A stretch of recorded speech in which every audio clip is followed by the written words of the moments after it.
On va voir du coup est-ce que c'est la fin de partie pour la plupart des gérants puisque on a Burberry et Dalio qui s'en vont. Est-ce que c'est le signal qu'on ne peut pas ignorer aujourd'hui?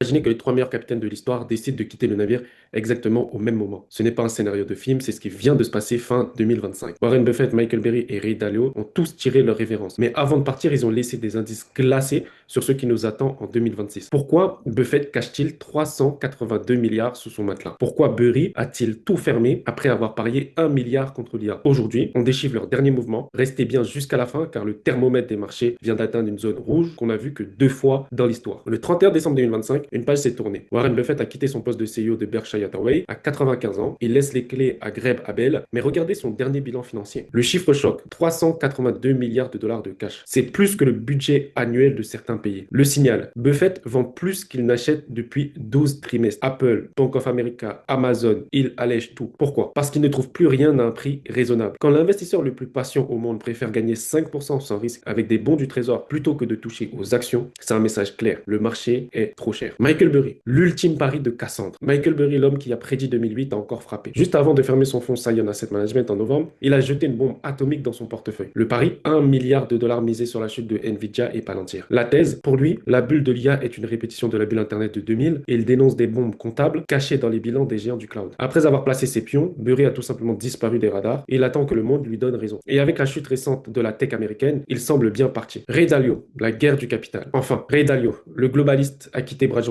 en août. Son avertissement est peut-être le plus sombre. Il parle d'une guerre du capital. Le constat, l'argent c'est devenu une arme. Entre les sanctions et la dette américaine qui frôle les 39 000 milliards, le système né en 45 est à bout de souffle. Sa solution, l'or. Dalio en met partout. Pour lui, si vous n'avez pas entre 5 et 15% d'or, vous êtes exposé à une dévaluation brutale des monnaies. Analyse, le thermomètre explose. Alors, faut-il paniquer? Regardons les chiffres. Le ratio CAP du S&P 500 vient de frôler les 40. Historiquement, on a vu ça qu'en 2000, avant le crack des dot-com, c'est-à-dire la bulle Internet, et en 2021, lors du Covid. Traduction, aujourd'hui, vous payez 40 dollars pour espérer gagner 1 dollar de bénéfice. La marge d'erreur est quasiment nulle, puisque vous avez un risque-reward de 40 pour 1. C'est vraiment pas le meilleur ratio en termes de risque-récompense. La smart money, les grands investisseurs commencent à sécuriser ses profits en revenant vers des secteurs comme la santé ou les valeurs défensives. Conclusion, que faire? La leçon de son trio de légendes est simple. Le cash n'est pas votre ennemi. En période de surchauffe, avoir des munitions pour acheter plus bas est une stratégie gagnante. Diversifiez réellement. Ne restez pas bloqué uniquement sur la tech américaine. L'hygiène financière. Comme le dit la vidéo originale, ce n'est pas de la paranoïa, c'est de la prudence. Une page se tourne à Wall Street et vous? Vous êtes plutôt dans le camp des optimistes qui pensent que l'IA va tout sauver ou vous suivez la prudence de Buffett? Dites-le moi en commentaire. Je lis tout. N'oubliez pas, le pouce bleu et l'abonnement. À bientôt pour une prochaine analyse.